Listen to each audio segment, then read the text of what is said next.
الحمد لله نحمده ونستعينه ونستغفره ونستهديه ونؤمن به ونتوكل عليه ونعوذ بالله من شرور أنفسنا ومن سيئات أعمالنا من يهد الله فهو المهتد ومن يضلل فلن تجد له وليا مرشدا أشهد أن لا إله إلا الله وحده لا شريك له وأشهد أن نبينا محمدا عبده ورسوله أرسله بالهدى ودين الحق ليظهره على الدين كله ولو كره المشركون اللهم صل على رسولك سيدنا محمد وآل سيدنا محمد اللهم بارك على سيدنا محمد وعلى آل سيدنا ومولانا وحبيبنا ومنجينا وهادينا ومرشدنا وشفيعنا وإمامنا وقدوتنا وقرة أعيننا محمد كما صليت وباركت على خليلك إبراهيم وآل خليلك إبراهيم إنك حميد مجيد يا أيها الذين آمنوا اتقوا الله حق تقاته فلا تموتن إلا وأنتم مسلمون أعوذ بالله من الشيطان الرجيم بسم الله الرحمن الرحيم ومن الناس من يشتري لهو الحديث ليضل عن سبيل الله بغير علم ويتخذونها هزوا ഉലൈക ലഹും അദാബും മുഹീൻ. ആദരണീയരായ സഹോദരന്മാരെ, സഹോദരികളെ, തഖ്വയുള്ളവരായി ജീവിതത്തിൽ ധാർമ്മികത പുലർത്തി മുന്നോട്ട് പോകണമെന്ന് എന്നെയും നിങ്ങളെയും ഉണർത്തുകയാണ്. അള്ളാഹു നമ്മെ എല്ലാവരെയും സർവാർത്ഥത്തിലും അനുഗ്രഹിക്കുമാറാകട്ടെ. കഴിഞ്ഞ കുറച്ച് ദിവസങ്ങളിലായി കണ്ണൂരിലെ ഒരു പ്രശസ്ത ഗായികയുമായി ബന്ധപ്പെട്ട് വലിയ തരത്തിലുള്ള മതകീയമായ വിമർശനങ്ങളാണ് സോഷ്യൽ മീഡിയകളിലൊക്കെ നിറഞ്ഞ് കാണുന്നത്. കണ്ണൂർ സീനത്ത് എന്ന് പറയുന്ന ആ ഗായികയുടെ കലാപരമായ ആവിഷ്കാരങ്ങളെ മതപരമായി വിലയിരുത്തിക്കൊണ്ട് അത് തെറ്റാണെന്നും ഹറാമാണെന്നും നരകത്തിലേക്കുള്ള യാത്രയാണെന്നും ഒക്കെ പറയുന്ന പുരോഹിതന്മാരുടെ വാക്കുകൾ സോഷ്യൽ മീഡിയയിൽ നിറഞ്ഞു നിൽക്കുമ്പോൾ സ്വാഭാവികമായും ഇസ്ലാമിനെ മനസ്സിലാക്കാൻ ശ്രമിക്കുന്ന ആളുകൾക്ക് അതാണ് ഇസ്ലാം എന്ന് തോന്നിപ്പോകാനുള്ള സാധ്യതയുണ്ട്. അതുകൊണ്ട് അക്കാര്യത്തിൽ ഇസ്ലാമിന്റെ നിലപാടെന്തെന്ന് വ്യക്തമാക്കേണ്ടതുണ്ട്. മുമ്പ് ചില ഖുത്ബകളിലും മറ്റും നാം പറഞ്ഞിട്ടുണ്ടെങ്കിലും ഇപ്പോൾ അത് പറയേണ്ടുന്ന അനിവാര്യമായ ഒരു സമയമാണെന്ന് ഞാൻ വിചാരിക്കുന്നു. ഇത് കണ്ണൂർ സീനത്തുമായി മാത്രം ബന്ധപ്പെട്ട ഒരു വിഷയമല്ല, കലാരംഗത്തുള്ള എല്ലാ ആളുകളുമായും ബന്ധപ്പെട്ട, അതിൻ്റെ ആസ്വാദകരുമായി ബന്ധപ്പെട്ട വിഷയമാണ്. പുരോഹിത മതത്തിന് പൊതുവെ കലകളോട് വലിയ അലർജിയാണ്. അതിൻ്റെ കാരണം വളരെ ലളിതമാണ്. കലകൾ എന്ന് പറയുന്നത് മനുഷ്യൻ്റെ ഉള്ളിൽ ആർദ്രത ഉണ്ടാക്കുന്ന, നന്മ ഉണ്ടാക്കുന്ന ഘടകങ്ങളാണ്. ഒരിക്കലും മനുഷ്യന്റെ ഉള്ളിൽ ആർദ്രത ഉണ്ടായിക്കൂടാ. അവനെ എപ്പോഴും ഒരു മരുഭൂമി പോലെ ഊഷരമാക്കി ഷണ്ഡീകരിച്ച് വെക്കേണ്ടതുണ്ട്. അപ്പോഴേ തങ്ങളുടെ മത ഉൽപ്പന്നങ്ങൾ കൃത്യമായി വിപണനം ചെയ്യാൻ ഒക്കുകയുള്ളൂ എന്ന് ഈ പുരോഹിതന്മാർക്കറിയാം എന്നുള്ളതിനാൽ എല്ലാവിധ കലാ സംവിധാനങ്ങളോടും പുറംതിരിഞ്ഞു നിൽക്കുകയും അത് തെറ്റാണ്, ഹറാമാണ് എന്ന് പഠിപ്പിക്കുകയും ചെയ്യുക ഇവരുടെ പതിവാണ്. അത് ഇന്നും ഇന്നലെയും തുടങ്ങിയതല്ല. പ്രവാചകന്റെ മുൻപേ പഴയകാലത്തെ യഹൂദ ക്രൈസ്തവ പൗരോഹിത്യ പാരമ്പര്യങ്ങളിലൊക്കെ നമുക്കത് കാണാവുന്നതാണ്. അതിൻ്റെ ഒരു തുടർച്ചയാണ് ഇപ്പോൾ മുസ്ലിം പൗരോഹിത്യത്തിലും നമുക്ക് കാണാൻ സാധിക്കുന്നത്.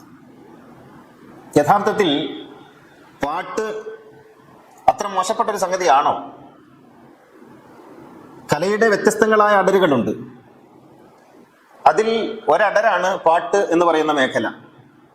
അതിൽ വായ്പാട്ടുണ്ട്, ഇൻസ്ട്രുമെന്റ്സ് ഉപയോഗിച്ചിട്ടുള്ള സംഗീത സംവിധാനങ്ങളുണ്ട്, പലതുമുണ്ട്. ഇതിനോടുള്ള ഇസ്ലാമിൻ്റെയും പ്രവാചകന്റെയും നിലപാടെന്താണ്? പഴയകാലം മുതലേ ചർച്ച ഉള്ള ഒരു സംഗതിയാണ്. അറേബ്യൻ ഗോത്ര സംസ്കാരത്തിൽ ഈ പാട്ടുകളോട് ഒരു പുറംതിരിഞ്ഞു നിൽക്കുന്ന സമീപനം ഉണ്ടായിരുന്നു. പ്രവാചകൻ അതിനെ തിരുത്തി. ഒരിക്കൽ പ്രവാചകന്റെ വീട്ടിൽ ഒരു സംഗീത കച്ചേരി നടക്കുകയാണ്. ഇത് ബുഖാരി ഉൾപ്പെടെയുള്ള കിതാബുകൾ ഉദ്ധരിച്ച ഹദീസാണ് ഞാൻ പറയുന്നത്. ബുഖാരിയിൽ 4 ഇടങ്ങളിൽ 909, 3716, 952, 3931 നമ്പറുകളിൽ ഉദ്ധരിച്ചിട്ടുള്ള ഹദീസിനെ കുറിച്ചാണ് പറയുന്നത്. പ്രവാചകന്റെ വീട്ടിൽ ഒരു സംഗീത സദസ്സ്, അതിൽ പാടുന്നത് രണ്ട് യുവതികൾ പാടുകയാണ്. ജാരിയത്താനി മിൻ ജിവാരിൽ അൻസാർ, അൻസാരികളായ രണ്ട് യുവതികൾ പാടുകയാണ്. വെറും പാട്ടല്ല, മറിച്ച് അവർ വീണമീട്ടിയാണ് പാടുന്നത്. വീണമീട്ടി പാടുകയാണ്, ദഫുമുട്ടലല്ല കേട്ടോ, വീണമീട്ടിയാണ്, മസ്മൂർ ഉപയോഗിച്ചാണ് പാടുന്നത്. വീണമീട്ടി പാട്ട് പാടിക്കൊണ്ടിരിക്കുമ്പോൾ അബൂബക്കർ സിദ്ദീഖ് അങ്ങോട്ട് കടന്നു ചെന്നു. അപ്പോൾ അദ്ദേഹം ഒച്ചയിട്ടു, അബി മസ്മൂരി ഷൈത്താനി ഫീ ബൈത്തി റസൂലില്ലാ, ദൈവദൂതന്റെ വീട്ടിൽ പിശാചിന്റെ വീണയോ എന്നാണ് അദ്ദേഹം ചോദിക്കുന്നത്. ഈ ചോദ്യത്തിൽ നിന്നൊരു കാര്യം വ്യക്തമാണ്. പഴയ കാലത്ത്, അതായത് ഗോത്ര സംവിധാനങ്ങളിൽ ഇത്തരം കലാ സംവിധാനങ്ങളോടൊക്കെ ഒരു തരം പുറംതിരിഞ്ഞു നിൽക്കുന്ന സമീപനമായിരുന്നു. ആ സമീപനമാണ് അബൂബക്കർ അവിടെ പ്രകടിപ്പിക്കുന്നത്. ഇതെന്താണ് ഈ കാണുന്നത്? ഇതെന്തോ കൂത്താണ് കാണുന്നത്? റസൂലുള്ളാഹിന്റെ വീട്ടിൽ വീണമീട്ടി പാടുകയോ എന്നാണ്. അപ്പൊ റസൂലാണ് അതിന് മറുപടി പറയുന്നത്. റസൂല് പറയുന്നത്, ബുഖാരി ഉദ്ധരിക്കുന്ന ഹദീസിൽ, ബുഖാരി മാത്രമല്ല, ബുഖാരിയുണ്ട്, മുസ്ലിമുണ്ട്, നസായിയുണ്ട്, ഇബ്നു മാജയുണ്ട്, അബൂദാവൂദുണ്ട്, ഈ തുടങ്ങിയ എല്ലാ കിതാബുകളിലുള്ള ഹദീസാണ് ഞാൻ പറയുന്നത്. അപ്പൊ മുസ്തഫ മൗലവിക്ക് ഹദീസ് പറ്റുമെന്ന് ചോദിച്ചിട്ട് വരണ്ട. ഖുർആൻ വിരുദ്ധമായ ഹദീസുകൾ മാത്രമാണ് നമ്മൾ തള്ളിക്കളയുന്നത്. അപ്പോ ഇതിന് റസൂല് മറുപടി പറയുന്നത്, ഖാല റസൂലുള്ളാഹി യാ അബൂബക്കർ ഇന്ന ലികുല്ലി ഖൗമിൻ ഈദൻ ഫഹാദാ ഈദുനാ. ഇന്ന് നമുക്ക് സന്തോഷത്തിന്റെ ദിവസമാണ്, എല്ലാ ജനതയ്ക്കും സന്തോഷ ദിനങ്ങളുണ്ട്, അതുകൊണ്ട് അവർ പാടട്ടെ. ഇവിടെ റസൂൽ സല്ലല്ലാഹു അലൈഹി വസല്ലം അബൂബക്കർ സിദ്ദീഖിനെ തിരുത്തുകയാണ്. അത് വെറും വായ്പാട്ടല്ല, വീണമീട്ടി പാടുകയാണ്. അവർ പാടുന്നത് യുവതികളാണ്. ഇതൊക്കെ ഇവിടെ ഒത്തുവരണം. ഇത് ഒരു വെറും പാട്ട് പാടാൻ അനുവദിച്ചു എന്ന് മാത്രം അങ്ങ് ആലോചിച്ചാൽ പോരാ. അവിടെ രണ്ട് പെൺകുട്ടികളാണ് പാടുന്നത്, വീണമീട്ടിയാണ് പാടുന്നത്, പ്രവാചകന്റെ വീട്ടിൽ പ്രവാചക സന്നിധിയിലാണ് പാടുന്നത്. അത് പാടില്ലെന്ന് പറഞ്ഞ അബൂബക്കറിനെ പ്രവാചകൻ തിരുത്തുന്നു, അഥവാ ആ പെൺകുട്ടികളെ പ്രവാചകൻ പ്രോത്സാഹിപ്പിക്കുന്നു, പാട്ട് പാടണം എന്ന് പറയുന്നു, അവർ തുടരട്ടെ എന്ന് കൽപ്പിക്കുന്നു. അപ്പൊ നബിയേക്കാൾ വലിയ ദീനി പ്രേമികളാവുകയാണോ ഈ പുരോഹിതന്മാർ? അല്ല, പ്രവാചകന് മതം പോരാ എന്നാണോ ഇവരുടെ അഭിപ്രായം? നബിക്ക് മതം പോരാ. നബി ഒരുപക്ഷെ ആ പാട്ടൊക്കെ അനുവദിച്ചത് നമ്മളുടെ അത്ര തഖ്വയൊന്നും ഇല്ലാത്തത് കൊണ്ടായിരിക്കാം. കണ്ണൂർ സീനത്ത് ഒരു സ്ത്രീയാണ്, പ്രവാചകന്റെ വീട്ടിൽ പാട്ട് പാടിയത് രണ്ട് യുവതികളാണ്. കണ്ണൂർ സീനത്ത് പാടുകയാണ്, ഈ പെൺകുട്ടികളും പാടുകയാണ്. കണ്ണൂർ സീനത്ത് പാടുമ്പോൾ ചുറ്റും ഇൻസ്ട്രുമെന്റ്സ് ഉണ്ട്, ഈ പെൺകുട്ടികളാകട്ടെ വീണമീട്ടിയാണ് പാടിയത്. പ്രവാചകൻ പറയുന്നു തുടരട്ടെ, മൊല്ല പറയുന്നു പാടില്ല. നമ്മൾ ആരുടെ കൂടെ നിൽക്കണം? ഇതാണ് ചോദ്യം. ഇത് ഇവര് തന്നെ പറയുന്ന, അംഗീകരിക്കുന്ന ഈ കിതാബുകളിലൊക്കെ ഉദ്ധരിച്ചു വന്നതാണ്. അതെങ്കിലും ഒരു വട്ടം വായിക്കണ്ടേ? എന്നിട്ട് നരകത്തിലേക്ക് പോകുന്നത് ആരാണ് എന്നുള്ളതാണ്. അത് അവിടെ ചെന്നാൽ കാണാം. തലപ്പാവ് കൊണ്ട് മിക്കവാറും നരകം നിറഞ്ഞിരിക്കും. അപ്പോൾ എന്താണ് കാര്യം? ആരെയാണ് പഠിപ്പിക്കുന്നത്? ഖുർആനിൽ ചോദിക്കുന്നുണ്ട്, അത്തുഅല്ലിമൂനല്ലാഹ ബിദീനിക്കും, നിങ്ങൾ ദൈവത്തെ, അള്ളാഹുവിനെ മതം പഠിപ്പിക്കുകയാണോ എന്ന് ഖുർആനിൽ ഒരു ചോദ്യമുണ്ട്. അള്ളാഹുവിനെ മതം പഠിപ്പിക്കുകയാണോ? പ്രവാചകൻ പഠിപ്പിച്ചു തന്ന, കാണിച്ചു തന്ന ഒരു മത രീതിയിൽ സംഗീതമുണ്ട്. സംഗീതം വളരെ പ്രധാനപ്പെട്ട ഒരു ഘടകമാണ്.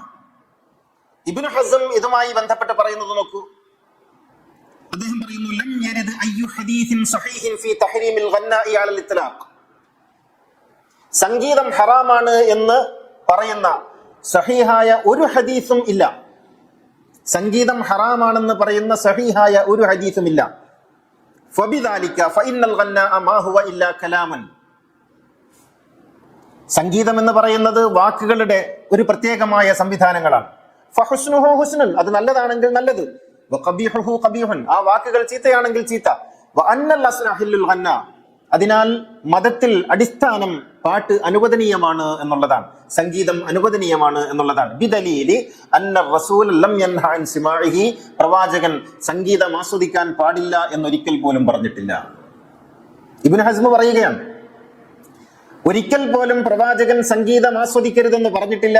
അത് സംബന്ധമായി അത് ഹറാമാണ് എന്ന് പറയുന്ന സഹീഹായ ഒരു ഹദീസും ഉദ്ധരിക്കപ്പെട്ടിട്ടില്ല എന്ന് ഇബ്നു ഹസ്ം പറയുന്നത് നമുക്ക് കാണാം. ഇനി ഖാദി അബൂ യഅല പറയുന്നത് ഇങ്ങനെയാണ്, അൽ ഗന്നാഉ മുബാഹുൻ മാ ലം യകുൻ മഅഹു മുൻകറുൻ. തെറ്റായ സംഗതികളൊന്നുമില്ലെങ്കിൽ സംഗീതം അനുവദനീയം തന്നെ. ലാ ഫീഹി തഅൻ, അതിൽ ആക്ഷേപിക്കേണ്ടുന്ന ഒരു കാര്യവുമില്ല. കറാഹത്തുൽ ഗന്നാഇ അലൽ അഫ്ആൽ മദ്മൂമ, സംഗീതം പാടില്ലെന്ന് പറയുന്നത് അതുമായി ബന്ധപ്പെട്ട് നടക്കുന്ന മോശം പ്രവർത്തികളുടെ കാരണത്താൽ മാത്രമാണ്. ലാ അലാ ഐനിഹി, സംഗീതം അതിന്റെ സ്വതസിദ്ധമായ ശൈലിയിൽ തെറ്റായ ഒരു സംഗതിയെ അല്ല എന്ന് അബൂ യഅല പറയുന്നത് നമുക്ക് കാണാൻ സാധിക്കും. അപ്പോൾ സംഗീതമല്ല ഹറാം, മറിച്ച് അതുമായി ബന്ധപ്പെട്ട് നടക്കുന്ന എന്തെങ്കിലും മോശമായ പ്രവൃത്തി ഉണ്ടെങ്കിൽ, അത് സംഗീതം മാത്രമല്ല, പള്ളിയിൽ മോശമായ സംഗീതം നടക്കുന്നുണ്ടെങ്കിൽ അത് ഹറാമാണ്. അതെന്തിന് സംഗീതത്തിലേക്ക് മാത്രം ചേർക്കുന്നു? പള്ളിയിൽ ഒരു മോശമായ സംഗതി നടക്കുന്നുവെങ്കിൽ അത് ഹറാമാണ്, അതുകൊണ്ട് പള്ളി അടച്ചുപൂട്ടണമെന്ന് ആർക്കും പറയാൻ പറ്റുമോ? മദ്രസയിൽ മോശമായ സംഗതി നടക്കുന്നുവെങ്കിൽ അത് ഹറാമാണ്, അതുകൊണ്ട് മദ്രസ സംവിധാനം മോശമാണെന്ന് പറയാൻ പറ്റുമോ? എന്നതുപോലെ സംഗീതത്തിൽ തെറ്റായ പ്രവണതകൾ ഉണ്ടെങ്കിൽ ആ തെറ്റായ പ്രവണതകളെയാണ് വിമർശിക്കേണ്ടത്. അല്ലാതെ സംഗീതം എന്ന് പറയുന്ന ഒന്ന് അസ്ലിയായി അടിസ്ഥാനപരമായി അത് ഇബാദത്താണ്. കാരണം മനുഷ്യന് സന്തോഷം നൽകുന്ന, മനുഷ്യനെ ചിന്തിപ്പിക്കുന്ന, ആർദ്രത ഉണ്ടാക്കുന്ന ഏതോ ഒരു മുല്ല ഏതോ ഒരു കാലത്ത് താടി ഉറപ്പിച്ചുകൊണ്ട് ചോദിക്കുന്നതായിട്ട് പണ്ടെപ്പോഴോ കേട്ടിട്ടുണ്ട്, സംഗീതം കൊണ്ട് ആരെങ്കിലും നന്നായിട്ടുണ്ടോ? എങ്കിൽ ഈ മുസ്ലിയാക്കന്മാരെ ഒക്കെ നിരോധിക്കേണ്ടി വരും, ഈ മൗലവിമാരെ ഒക്കെ നിരോധിക്കേണ്ടി വരും. കാരണം ഇവരൊക്കെയും പറഞ്ഞ് ജനങ്ങളെ വർഗീയവാദിയും തീവ്രവാദിയും ഭീകരവാദിയുമാക്കിയിട്ടുണ്ട്. ഇപ്പറയപ്പെടുന്ന പ്രഭാഷണങ്ങളൊക്കെ കേട്ട് മനുഷ്യൻ വഴിതെറ്റിയിട്ടുണ്ട്, ഭ്രാന്ത് പിടിച്ചിട്ടുണ്ട്. പലരെയും അപസ്മാര രോഗികളെ പോലെ ആശുപത്രികളിലേക്ക് കൊണ്ടുപോകേണ്ടി വന്നിട്ടുണ്ട്. ഭയപ്പെടുത്തി ജീവിക്കാൻ സാധ്യമല്ലാത്ത വിധം മനോരോഗികളാക്കിയിട്ടുണ്ട്. മരണഭയം വിതറിയിട്ടുണ്ട്. ഇവരല്ലേ പ്രശ്നക്കാർ. സംഗീതം എന്ന് പറയുന്ന അള്ളാഹു നൽകിയിട്ടുള്ള മഹത്തായ ഒരു കലാ സംവിധാനം എത്രമേൽ മികച്ചതാണെന്ന് ഒരു പ്രാവശ്യം കണ്ണടച്ച് റാഫിയെ കേട്ടവർക്ക് മനസ്സിലാക്കാൻ സാധിക്കും. മുഹമ്മദ് റാഫിയെ പോലെ ദൈവത്തെ അനുഭവിപ്പിക്കാൻ ഏത് മൊല്ലക്കാണ് കഴിഞ്ഞിട്ടുള്ളത്? ഇഖ്ബാലിനെ പോലെ ദൈവത്തെ അനുഭവിപ്പിക്കുന്ന കവിതകൾ എഴുതാൻ, ഗസൽ എഴുതാൻ ആർക്കാണ് സാധിച്ചിട്ടുള്ളത്? ഏത് മൊല്ലയാണ് അത്തരത്തിലുള്ള പേനകൾ ചലിപ്പിച്ചിട്ടുള്ളത്? ഞാൻ വിചാരിക്കുന്നു മുഹമ്മദ് റാഫിക്ക് അള്ളാഹു നൽകിയിട്ടുള്ള ശബ്ദം അത് സംഗീതത്തിന് മാത്രം പടച്ചു വെച്ചതാണ്, അത് സംഗീതത്തിന് മാത്രം വഴങ്ങുന്നതാണ്. അത്രമേൽ മനോഹരമായി ഈ ലോകത്തെ മുഴുവനും അദ്ദേഹത്തിന്റെ ശബ്ദത്തിലൂടെ ആവിഷ്കരിച്ചില്ലേ, പ്രപഞ്ചത്തെ ആവിഷ്കരിച്ചില്ലേ? പ്രപഞ്ചം മുഴുവനും ഒരു ശബ്ദത്തിൽ എങ്ങനെയാണ് ഉരുണ്ടുകൂടുന്നത് എന്ന് റാഫിയെ കേൾക്കുമ്പോഴാണ് നമുക്കറിയാൻ സാധിക്കുന്നത്. ദൈവത്തെ, പ്രപഞ്ച സൃഷ്ടാവിനെ സംഗീതത്തിലൂടെ കാണുക എന്നുള്ളതാണ്. ഒരിക്കൽ പ്രവാചകൻ മദീനയിൽ ഒരു കല്യാണം നടക്കുകയാണ്. മദീനയിൽ കല്യാണം നടക്കുമ്പോൾ എല്ലാവരും അവിടേക്ക് പോകുന്നുണ്ട്. അങ്ങനെ പെണ്ണിറങ്ങാൻ നേരമായി. അപ്പോഴാണ് റസൂല് വരുന്നത്. അപ്പൊ റസൂല് കൂടെയുള്ളവരോടൊക്കെ ചോദിച്ചു, അഹദൈത്തും, അല്ല കുട്ടിക്ക് എന്തെങ്കിലും സമ്മാനങ്ങളൊക്കെ കൊടുത്തോ നിങ്ങൾ? അവർ പറഞ്ഞു കൊടുത്തു. റസൂല് പറഞ്ഞു നല്ലത്. എന്നിട്ട് റസൂല് ചോദിക്കുകയാണ്, അർസൽതു മഅഹ മൻ യുഗന്നി, അല്ല അവളുടെ കൂടെ പാട്ടുകാരും പോകുന്നില്ലേ? റസൂല ചോദിക്കുന്നത് കേട്ടോ. ഇബ്നു മാജ ഉദ്ധരിച്ച 1955 നമ്പർ ഹദീസാണ് ഞാൻ പറയുന്നത്. നിങ്ങൾക്ക് പരിധി നോക്കാം. ഇബ്നു മാജ ഉദ്ധരിച്ച ഹദീസ്. റസൂല് ചോദിക്കുന്നു, അർസൽതു മഅഹ മൻ യുഗന്നി, പാട്ടുകാരും അവരുടെ കൂടെ പോകുന്നില്ലേ? അവര് പറഞ്ഞു, റസൂലിനോട് പറഞ്ഞില്ല. അപ്പൊ റസൂല് പറഞ്ഞു, ഇന്നൽ അൻസാറ ഖൗമുൻ ഫീഹിം ഗസൽ, ഈ മദീനക്കാരുണ്ടല്ലോ അവർ ഗസൽ ഇഷ്ടപ്പെടുന്നവരാണ്. മക്കക്കാരായ നിങ്ങളെ പോലെയല്ല. മക്കക്കാരോട് റസൂല് പറയാണ്, മക്കയിൽ നിന്ന് വന്ന മുഹാജിറുകൾ അവിടെ കൂടിയിട്ടുണ്ട്, അവരോട് റസൂല് പറയാണ്, ഇന്നൽ അൻസാറ ഖൗമുൻ ഫീഹിം ഗസൽ, മദീനക്കാരായ ആളുകൾക്ക് അല്പം കലാബോധമുണ്ട്, അവരുടെ ഉള്ളിൽ സംഗീതമുണ്ട്, അവർക്ക് ഗസലുണ്ട്. അതുകൊണ്ട് ഫലവു ബഅ്തും മൻ മഅഹ, ആരെങ്കിലും അവരുടെ കൂടെ അയക്ക് പാട്ട് പാടാൻ. ഒറ്റക്കൊരു പെണ്ണിനെ അങ്ങനെ ഒരു മരിച്ച വീട്ടിൽ നിന്ന് പോകുന്ന പോലെ പറഞ്ഞേക്കല്ല, പാട്ടുപാടി അയക്ക്. മുഹമ്മദ് റസൂലുള്ളാഹി സ്വല്ലല്ലാഹു അലൈഹി വസല്ലം പറയുന്നു, ഇബ്നു മാജ ഉദ്ധരിക്കുകയാണ്. എവിടെ ആരാണ് സംഗീതത്തെ നിഷേധിക്കുന്നത്? സംഗീതത്തെ ആർക്കാണ് നിഷേധിക്കാൻ കഴിയുക? ഈ പ്രപഞ്ചത്തിന്റെ സൃഷ്ടാവയച്ച തിരുദൂതർ, കളകൂജനങ്ങൾ കേട്ടുണരുന്ന പ്രപഞ്ചം, കിളികളുടെ, നദികളുടെ, മരങ്ങളുടെ മർമ്മരങ്ങൾ, അത് കേട്ടുണരുന്ന ഒരു മനുഷ്യൻ എങ്ങനെയാണ് സംഗീതം പാടില്ലെന്ന് പറയുക? മനോഹരമായി സംസാരിക്കുന്ന ഏതും സംഗീതാത്മകമല്ലേ? സംഗീതമില്ലാത്തവൻ എങ്ങനെ ഒരു കുരുവിയെ സൃഷ്ടിക്കാൻ സാധിക്കും? സംഗീതമില്ലാത്തവൻ എങ്ങനെ ഒരു കുയിലിനെ പടക്കും? ഈ കുയിലും കുരുവിയും ഒക്കെ ഉണർത്തുന്നതല്ലേ സംഗീതം? മസ്മൂറിനെ കുറിച്ച്, മസ്മൂർ എന്താണ് എന്ന് പറയുന്നുണ്ട്. മസ്മൂറിനെ കുറിച്ച് വിശദീകരിക്കുന്നിടത്ത് നമുക്ക് കാണാൻ സാധിക്കും, അത് അൽ മിസ്മാറു അദ്വാത്തുൽ മ്യൂസിഖി, അല്ല മുഹമ്മദ് ഫുആദ് അബ്ദുൽ ബാഖി എന്ന് പറയുന്ന പണ്ഡിതൻ പറയുന്നു, മിസ്മാർ അസ്റുഹു സൗത്തു സഫീർ, അതൊരു കുരുവിയുടെ ശബ്ദമാണ്. വീണ ഒരു കുരുവിയുടെ ശബ്ദത്തിൽ നിന്നുണ്ടായതാണ്. സംഗീതം മുഴുവനും പ്രകൃതിയിൽ നിന്നുണ്ടാക്കിയ ശബ്ദങ്ങളുടെ ഒരു സമുച്ചയമാണ്. അത് ഹാർമോണിയമാണെങ്കിലും തബലയാണെങ്കിലും വീണയാണെങ്കിലും വയലിനാണെങ്കിലും എല്ലാം ഈ പ്രകൃതിയിലെ ശബ്ദങ്ങളുടെ പുനരാവിഷ്കാരമാണത്. അങ്ങനെയാണെങ്കിൽ ആരും ഒന്നും മിണ്ടരുത്. സംഗീതം പാടില്ലെങ്കിൽ കുയിലിന്റെ ശബ്ദം അവസാനിപ്പിക്കേണ്ടതായിട്ട് വരും, പ്രകൃതിയുടെ ശബ്ദം അവസാനിപ്പിക്കേണ്ടതായിട്ട് വരും. അപ്പോൾ സംഗീതം എന്ന് പറയുന്നത് പ്രവാചകൻ ഇഷ്ടപ്പെട്ടതാണ്. ഒരിക്കൽ മറ്റൊരു സംഭവമുണ്ട്. ഒരിക്കൽ പ്രവാചകൻ ഇങ്ങനെ നടന്നുപോകാൻ അനുസരിക്കുന്ന ഒരു ഹദീസിൽ നമുക്ക് കാണാം. മദീനയുടെ ഒരു പട്ടണത്തിന്റെ ഓരത്തൂടെ പ്രവാചകൻ ഇങ്ങനെ നടക്കുകയാണ്. അപ്പൊ അവിടെ കുറെ പെൺകുട്ടികൾ ഇരുന്നിട്ട് ഇങ്ങനെ പാട്ട് പാടുന്നു, ദഫ് മുട്ടുന്നു, കളിക്കുന്നു, ചിരിക്കുന്നു, നൃത്തം ചെയ്യുകയാണ് സ്വാഭാവികമായിട്ട്. അപ്പൊ റസൂൽ അത് കണ്ടിങ്ങനെ നോക്കി നിന്നിട്ട് പറഞ്ഞു, വല്ലാഹു യഅലമു ഇന്നി ലഉഹിബ്ബുകുൻ, എനിക്കിവർ എത്രമാത്രം ഇഷ്ടമാണെന്നോ റസൂൽ പറയാണ്. ഈ സംഗീതം ഈ പാട്ട് പാടുന്ന കുട്ടികളെ, ദഫ് മുട്ടുന്ന കുട്ടികളെ, തെരുവിൽ വെച്ച് പരസ്യമായി പെൺകുട്ടികൾ പാട്ടുപാടി ദഫ് മുട്ടി നൃത്തം ചെയ്ത് കളിക്കുന്നത് കണ്ടപ്പോ പ്രവാചകൻ അവിടെ നിന്ന് കേട്ടു. എന്നിട്ട് പറഞ്ഞു, വല്ലാഹി യഅലമു ഇന്നി ലഉഹിബ്ബുകുൻ, നിങ്ങൾ എത്രമാത്രം എനിക്ക് ഇഷ്ടമാണെന്ന് അല്ലാഹ്ക്കറിയാം. പ്രോത്സാഹിപ്പിക്കുകയാണ് പ്രവാചകൻ. അരുത്, പാടില്ല, ഹറാം എന്നല്ല പറഞ്ഞത്. മറിച്ച് നിങ്ങൾ പാട്ട് പാടണം, നിങ്ങൾ ദഫ് മുട്ടണം, നിങ്ങൾ കളിക്കണം, നൃത്തം ചെയ്യണം, നിങ്ങളോട് എനിക്ക് ഇഷ്ടമാണ്, നിങ്ങളുടെ ഈ കലകളെ എനിക്ക് ഇഷ്ടമാണ്, ഈ സംഗീതം ഇഷ്ടമാണ്, ഈ ദഫ് ഇഷ്ടമാണ് എന്നാ. ഇതാണ് പ്രവാചകന്റെ ചര്യ, ഇതാണ് പ്രവാചകൻ പഠിപ്പിച്ചത്. സംഗീതമില്ലാത്ത ലോകം എത്രമേൽ വരേണ്ടതായിരിക്കും. സംഗീതമില്ലാതെ ഒരു ദിവസം പോലും, ഒരു നിമിഷം പോലും ഈ പ്രപഞ്ചത്തിന് ചലിക്കാൻ കഴിയില്ല. ഈ പ്രപഞ്ചം മുഴുവനും സംഗീതാത്മകമായിട്ടാണ് സംവിധായകൻ ഇതിനെ ഉണ്ടാക്കിയിട്ടുള്ളത്. ഒരു നിമിഷം പോലും കഴിയില്ല. എന്നിട്ട് വെറുതെ ഒരു പാട്ടുപാടി എന്നതിന്റെ പേരിൽ ഒരു സ്ത്രീയെ മതപരമായി ഹറാസ് ചെയ്യുകയാണ്. ഞാൻ പറയുന്നു, ഗവൺമെന്റ് സംവിധാനങ്ങളൊക്കെ എന്തെങ്കിലും ഒന്ന് ആരെങ്കിലും പറയുമ്പോഴേക്ക് അവരുടെ പിന്നാലെ പോകുന്നുണ്ടല്ലോ. ഈ മൊല്ലമാരിങ്ങനെ കലാകാരന്മാരെയും കലാകാരികളെയും വളഞ്ഞിട്ടക്രമിക്കുമ്പോ എന്താണ് നമ്മുടെ സംവിധാനങ്ങളൊന്നും മിണ്ടാത്തത്? മതമാഫിയകളെ പേടിച്ചിട്ടാണ്. ഒരു സ്ത്രീയെ അവർ പാട്ടുപാടി എന്ന കാരണത്താൽ അവരിവരുടെ മേക്കിട്ട് കയറാനൊന്നും വന്നില്ല. കേൾക്കണ്ടെങ്കിൽ കേൾക്കാതിരുന്നാ പോരെ.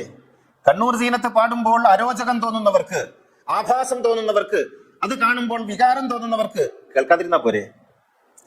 ഇവരെന്തിന് ഈ സ്ത്രീയുടെ പിന്നാലെ പോയി അവരെ വളഞ്ഞിട്ട് ആക്രമിക്കുന്നു? മതം എന്ന് പറയുന്നത് ഗുണ്ടായിസമാണോ? മതം എന്ന് പറയുന്നത് ഈ ലോകത്തുള്ള എല്ലാ സംഗതികൾക്ക് നേരെയും പോയി തങ്ങളുടെ ആധിപത്യം സ്ഥാപിക്കാനുള്ള അവകാശമാണോ? എന്തും പറയാനുള്ള ലൈസൻസ് ആണോ അത്? മതത്തെ മതകീയമായി വിലയിരുത്തേണ്ടത് പ്രവാചകന്റെ ചര്യ നോക്കിയിട്ടാണെങ്കിൽ പ്രവാചകൻ സംഗീതത്തെ പ്രോത്സാഹിപ്പിച്ചിട്ടേ ഉള്ളൂ. സംഗീതം വേണമെന്നാണ് പ്രവാചകൻ പറഞ്ഞത്. മദീനയിൽ പോയപ്പോൾ, ഞാൻ കഴിഞ്ഞ 2 ഖുത്ബയ്ക്ക് മുമ്പ് പറഞ്ഞിരുന്നു, മദീനയിലേക്ക് പ്രവാചകൻ പോയി കയറുന്ന സമയത്ത് അവിടെയുള്ള ആബാലവൃദ്ധം, യഹൂദരും ക്രൈസ്തവരും ഔസും ഹസ്രജും ഉൾപ്പെടുന്ന സ്ത്രീകളും പുരുഷന്മാരും അടങ്ങുന്ന വലിയൊരു ജനക്കൂട്ടം പ്രവാചകനെ പാട്ടുപാടി മാലയിട്ട് സ്വീകരിക്കുകയാണ്. അവർ അവരുടെ കൈകളിലുള്ള എല്ലാ സംഗീതോപകരണങ്ങളും ഉപയോഗിക്കുകയാണ്. പ്രവാചകൻ അത് ആസ്വദിച്ചു, അത് അംഗീകരിച്ചു, അത് പ്രോത്സാഹിപ്പിച്ചു. ഇതാണ് മതം. തസവുഫിൽ നമുക്കത് കാണാം. തസവുഫിൽ നൃത്തമുണ്ട്, സംഗീതമുണ്ട്, പാട്ടുപാടലുണ്ട്. പഴയ കാലത്ത് എല്ലാം ഉണ്ടായിരുന്നു. പക്ഷേ പുതിയ കാലത്ത് തീവ്രമായ മതചിന്താഗതികൾ ഏതൊക്കെയോ ഭാഗത്ത് നിന്ന് ഒഴുകി വന്നപ്പോൾ പാടില്ല എന്ന് പറഞ്ഞ് എല്ലാറ്റിനെയും അരികുവൽക്കരിക്കുന്നതാണ് നമുക്ക് കാണാൻ സാധിക്കുന്നത്. അങ്ങനെ മനുഷ്യൻ സാഹിത്യത്തിൽ നിന്നകന്നു, സംഗീതത്തിൽ നിന്നകന്നു, കായിക രംഗങ്ങളിൽ നിന്നകന്നു. അങ്ങനെ മനുഷ്യൻ വെറും ഒരു മതജീവി മാത്രമായി തീർന്നു. മനുഷ്യൻ എന്ന എല്ലാ വിലാസവും അവന് നഷ്ടപ്പെട്ടു. മനുഷ്യനാകുന്നത് എപ്പോഴാണ്? അവന് വ്യത്യസ്തമായ ആവിഷ്കാരങ്ങൾ സാധ്യമാകുമ്പോഴാണ്. അവൻ നോവൽ എഴുതുമ്പോഴാണ്, അവൻ കഥ എഴുതുമ്പോഴാണ്, അവൻ കവിത എഴുതുമ്പോഴാണ്, അവൻ സംഗീതം ആസ്വദിക്കുമ്പോഴാണ്, സംഗീതം ആലപിക്കുമ്പോഴാണ്, അവൻ അഭിനയിക്കുമ്പോഴാണ്, പല വിധത്തിലുള്ള ജീവിതങ്ങളെ വ്യത്യസ്തങ്ങളായ തരങ്ങളിൽ ആവിഷ്കരിക്കുമ്പോഴാണ് മനുഷ്യനാകുന്നത്. ഇത് മനുഷ്യർക്ക് മാത്രം സാധിക്കുന്ന ഒരു കഴിവാണ്. അത് മനുഷ്യൻ ഖലീഫയായതുകൊണ്ടാണ്. ഒരു പട്ടിക്കും പൂച്ചയ്ക്കും നോവൽ എഴുതാൻ കഴിയില്ല. ഒരു പട്ടിയും പൂച്ചയും അത്തരത്തിലുള്ള ഏതെങ്കിലും ആവിഷ്കാരങ്ങളിലേക്ക് പോകില്ല. ഇത് മനുഷ്യർക്ക് മാത്രമുള്ള കഴിവാണ്. പക്ഷേ മതം മനുഷ്യനെ, ഈ മതമാഫിയ മനുഷ്യനെ ഇത്തരത്തിലുള്ള എല്ലാ ആവിഷ്കാരങ്ങളിൽ നിന്നും അകറ്റി വെറും കേവലം ഒരു മതജീവിയാക്കി മാറ്റുകയാണ്. എന്നിട്ട് അവനെ വരണ്ട ഊഷരമായ ഒന്നാക്കി മാറ്റി വിദ്വേഷത്തിന്റെ, വെറുപ്പിന്റെ കണികകൾ അവന്റെ ഉള്ളിലേക്ക് കുത്തിക്കയറ്റുകയാണ് ചെയ്യുന്നത്. ഞാൻ പറയുന്നു, നാം മനുഷ്യരാകാൻ ഇത്തരത്തിലുള്ള എല്ലാ കലാ ആവിഷ്കാരങ്ങളിലേക്കും നാം ചെല്ലണം. നാം വായിക്കണം, എഴുതണം, സംഗീതം കേൾക്കണം, സംഗീതം ആസ്വദിക്കണം, കഴിയുന്നവരൊക്കെ പാട്ടുപാടണം. അങ്ങനെ ആവിഷ്കാരത്തിന്റെ വിവിധങ്ങളായ തലങ്ങൾ, അള്ളാഹു നമുക്ക് തന്നിട്ടുള്ള വിവിധങ്ങളായ തലങ്ങളിലൂടെ നാം സഞ്ചരിക്കണം. അപ്പോഴാണ് അള്ളാഹുവിനെ അറിയുന്നത്, അപ്പോഴാണ് പ്രപഞ്ചത്തെ അറിയുന്നത്. അള്ളാഹു അനുഗ്രഹിക്കുമാറാകട്ടെ. അഖൂലു ഖൗലി ഹാദാ വഅസ്തഗ്ഫിറുല്ലാഹൽ അലീം ലി വലക്കും വഅസ്തഗ്ഫിഹി അന്നി വഅൻകും വഅൻ ജമീഇൽ മുസ്ലിമീന വൽ മുഅ്മിനീന അജ്മഈൻ ഫസ്തഗ്ഫിറുഹു ഇന്നഹു ഹുവൽ ഗഫൂറുർ റഹീം. അൽഹംദുലില്ലാഹില്ലദീ ഹദാനാ ലിഹാദാ വമാ കുന്നാ ലിനഹ്തദിയ ലൗലാ അൻ ഹദാനല്ലാഹ്. അസ്സലാത്തു വസ്സലാമു അലാ സയ്യിദിനാ മുഹമ്മദിൻ സയ്യിദിൽ കൗനൈൻ محبوب رب المشرقين والمغربين خاتم الأنبياء سيد المرسلين مراد المشتاقين محبوب العاشقين جد الحسن والحسين صاحب الحرمين وابن الذبيحين سيدنا محمد بن عبد الله بن عبد المطلب صلى الله عليه وعلى آله وصحبه الذين جاهدوا بأموالهم في سبيل الله وباعوا نفوسهم لدين الهدى رضي الله عنهم ورضوا عنه ذلك لمن خشي ربه إن الله وملائكته يصلون على النبي يا أيها الذين آمنوا صلوا عليه وسلموا تسليما. സഹോദര സഹോദരികളെ, തഖ്വയുള്ളവരായിരിക്കണമെന്ന് ഒന്നുകൂടി ഉണർത്തുകയാണ്. ഏതൊരു രാജ്യത്തിൻ്റെയും ശക്തി ആ രാജ്യത്തെ യുവതയാണ്. ഒരു നാട്ടിലെ ഭരണകൂടം ആ നാട്ടിലെ യുവാക്കളെ എങ്ങനെ പരിഗണിക്കുന്നു, ആ യുവാക്കളോട് എങ്ങനെ പെരുമാറുന്നു എന്നത് ആ ഭരണകൂടത്തിൻ്റെ നൈതികതയെയും ധാർമ്മികതയെയും വെളിപ്പെടുത്തുന്ന കാര്യങ്ങളാണ്. അബദ്ധവശാൽ ലോകരാഷ്ട്രങ്ങളിൽ മിക്കവാറും ഭരണചക്രം തിരിക്കുന്നവരൊക്കെയും 70 കഴിഞ്ഞവരോ 70 അടുത്ത് നിൽക്കുന്നവരോ ആണ്. ഇത് അവരുടെ അനുഭവ പരിചയത്തെയൊക്കെ കണക്കിലെടുത്തുകൊണ്ടാണ് എന്ന ന്യായമൊക്കെ ഉയർത്താമെങ്കിൽ പോലും യുവത എങ്ങനെ ചിന്തിക്കുന്നുവെന്നും യുവത എങ്ങനെയാണ് ചലിക്കുന്നത് എന്നും മനസ്സിലാക്കാൻ കഴിയാത്ത വിധം പഴകിപ്പോയ മനസ്സുമായിട്ടാണ്, ബുദ്ധിയുമായിട്ടാണ് പല ഭരണ സാരഥികളും ജീവിക്കുന്നത്. നമ്മുടെ നാട്ടിലെയും കഥ അങ്ങനെയാണ്. സമൂഹം എന്ന് പറയുന്നത് ആ സമൂഹത്തിലെ യുവതയെ കണക്കിലെടുത്തുകൊണ്ട് വേണം വിലയിരുത്താൻ. യുവതയെ അവഗണിച്ചും അവരെ ആക്രമിച്ചും ഒരു ഭരണകൂടത്തിന് മുന്നോട്ട് പോവുക സാധ്യമല്ല. അഭിപ്രായങ്ങൾ പറയാൻ യുവാക്കൾക്ക് അവസരമുണ്ടാകണം. അവരുടെ വിമർശനങ്ങൾ അവരുന്നയിക്കണം. അവരാണ് ഒരു രാജ്യത്തിൻ്റെ നട്ടെല്ല്, അവരാണ് ഒരു രാജ്യത്തിൻ്റെ സമ്പത്ത്. യുവത അഭിപ്രായം പറയുമ്പോഴേക്കും അവർ ശത്രുക്കളായി ഗണിക്കുന്നത് ജനാധിപത്യ സംവിധാനത്തിന് ഭൂഷണമല്ല, അത് രാജസംവിധാനത്തിനൊക്കെ കൊള്ളാം. വിമർശിക്കാനുള്ള അവകാശമാണ് ജനാധിപത്യത്തിൻ്റെ കാതൽ എന്ന് പറയുന്നത്. അനീതി കണ്ടാൽ വിമർശനം ഉന്നയിക്കപ്പെടണം. അത് യുവാക്കളുടെ ധാർമ്മികമായ ബാധ്യതയാണ്. അത് അംഗീകരിക്കാത്ത ഭരണകൂടം ജനാധിപത്യ ഭരണകൂടങ്ങളല്ല എന്ന് പറയേണ്ടി വരും.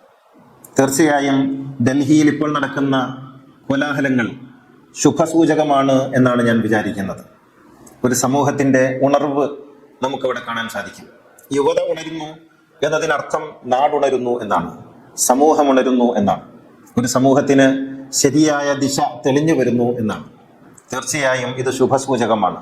യുവതയുടെ ഉണർവിനെ ഒരിക്കലും ഭരണകൂടത്തിൻ്റെ ഉപാധികൾ കൊണ്ട് അടിച്ചമർത്താൻ സാധിക്കും എന്ന് തോന്നുന്നില്ല. മാരോ എന്ന് പറയുന്ന മുദ്രാവാക്യമുണ്ടല്ലോ, അത് ഡൽഹിയിൽ കേട്ടതല്ല, അത് പണ്ടേ കേട്ടതാണ്. പണ്ടൊരു യുവാവുണ്ടായിരുന്നു. ആ യുവാവിൻ്റെ പേര് ദാവീദ് എന്നായിരുന്നു. ദാവൂദ് എന്ന അറബിയിൽ പറയും. അത് കഴിഞ്ഞ് മറ്റൊരു യുവാവുണ്ടായിരുന്നു. ആ യുവാവിൻ്റെ പേര് യേശു എന്നായിരുന്നു. അദ്ദേഹത്തിന് 30 വയസ്സേ പ്രായം ഉണ്ടായിരുന്നുള്ളൂ. കാലം കുറെ കഴിഞ്ഞ് പിന്നെ ഒരു യുവാവ് വന്നിട്ടുണ്ട്. ആ യുവാവിൻ്റെ പേര് മുഹമ്മദ് എന്നാണ്.